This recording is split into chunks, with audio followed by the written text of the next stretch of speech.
hi. I like to say, hi, how are you? See? What's happening? What's going on? Hey. It's good to be here with you. My topic. You're already good enough. See? What's the basic thing? See, we all have the same mind. That's how we all have the same issues. And we all have the same powers and abilities. And because we're all of the same cloth, the same fabric of the divine, of what we call the all that is, that, you know, this is who we are. I'm not saying limited to a reality. I'm not saying that. Our true divine nature, beyond words, beyond what you call physical form, but we always have a form. And the form, according to the Vedas, the individual takes the form of the soul is a feeling body. So that's why emotions and feelings are so important.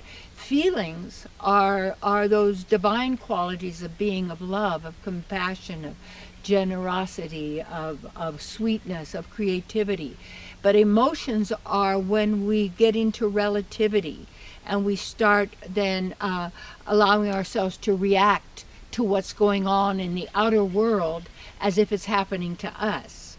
When we are eternal beings and we are the observer and we are the witness. So when you take the position of the witness or the observer, or you could call it the watcher, that person, then you're observing, you are both being here, you see, and also observing, but by being here, you're being centered in who you are. And your mind is not agitating you, and you're not being controlled by the creation. You know, it'd be like an artist having their sculpture dominate their lives, you see. When it's the sculpture, it's the manifestation.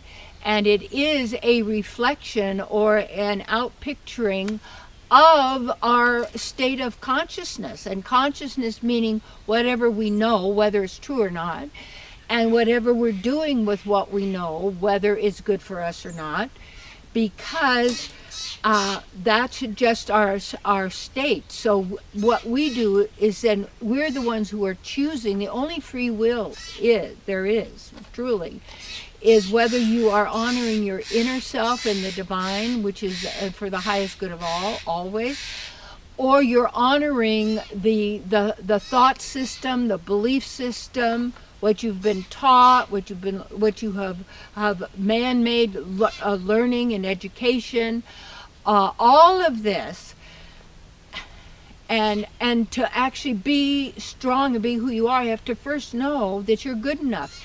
And it's always, well, they're better than you because maybe they had shoes and you didn't. Now going barefoot is the best, you see, in the appropriate places. And so anyway, you're already good enough. Look at all that we've done to try and be good enough in the eyes of others, so that others think we're good enough.